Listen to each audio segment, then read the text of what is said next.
नमस्कार, मी किशोर पात्रेकर. आपण उन्हाळी भाताच्या शेतामध्ये उभा आहोत आणि आपण बघतोय की हे जे उन्हाळी पीक आहे हे दाणे भरण्याच्या मध्ये आहे आणि अशा परिस्थितीमध्ये याला रोगाची लागण झाल्यामुळं आपण बघतोय की काही ठिकाणी याची वाढ खुंटलेली आहे. आता याचं जर आपण निरीक्षण केलं बारकाईनं तर असं दिसून येते की हा जो रोग आहे हा करपा रोग आहे. याच्यामध्ये आपण बघताय की हे पानावर राखडी रंगाचे आतमध्ये भाग असलेलं आणि बाहेरून गोलाकार तपकिरी कडा असलेलं आणि लांबट अशा प्रकारचे या ठिकाणी ठिपके पानावर सुरुवातीला या ठिकाणी येतात. हा जो आहे हा करपा रोग आहे. हा सुरुवातीला पानावर येतो आणि त्याच्यानंतर जर पुढची स्टेज जर बघितली आपण याच्यामध्ये तर यामध्ये याचं इन्फेक्शन जे आहे हे जिथं लीप शीत आणि पान या ठिकाणी जॉईंट असते या ठिकाणी याचं इन्फेक्शन होते. करड्या रंगाचे या ठिकाणी डाग पडतो आणि पेशी कुसतात. इथे बघू शकता आपण. परत या ठिकाणी पण जॉईंटला तुम्हाला लक्षात येईल. परत हा सुद्धा तिसऱ्या पानाचा जॉईंट आपल्याला लक्षात येईल.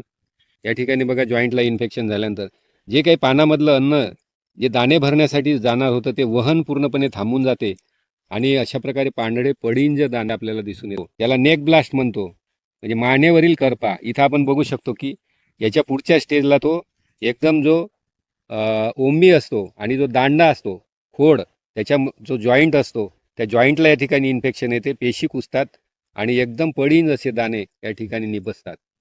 तर अशा प्रकारे हा जो रोग आहे हा करपा रोग आहे. नियंत्रण म्हणून आपल्याला CIB लेबल क्लेमनुसार औषधांची काही नावं देण्यात येत आहेत. या ठिकाणी हेक्साकोनाझोल 5% EC 20 मिली 10 लिटर पाण्यात किंवा हेक्साकोनाझोल 5% अधिक व्हॅलिडेपायसिन 2.5% 20 मिली 10 लिटर पाण्यात किंवा टेबुकोनॅझोल 25.9% EC 15 मिली 10 लिटर पाण्यात किंवा ॲझॉक्झिस्ट्रॉबिन 18.2 अधिक किंवा डायफेनकोनॅझोल 11.4% 10 मिली 10 लिटर पाण्यात या प्रमाणात मिश्रण करून जो नॅपसॅक स्प्रेअर आहे पाठीवरचा पंप त्याने तुम्ही फवारणी करू शकता. आणि जर आपल्याला या ठिकाणी पॉवर स्प्रेअर वापरायचं असेल तर ही जी मात्रा मी सांगितलेली आहे ही आपल्याला 3 पट करावं लागेल. आणि बघा मित्र, या ठिकाणी या शेतामध्ये ज्या ठिकाणी जास्त युरिया खत नत्र खताची वापरलेलं आहे त्या ठिकाणी याचं प्रमाण जास्त दिसते. तर ज्या ठिकाणी आपल्याला करपा रोगाचा प्रादुर्भाव झालेला असेल त्या ठिकाणी युरिया नत्र खताचं प्रमाण वापरणं या ठिकाणी टाळावं.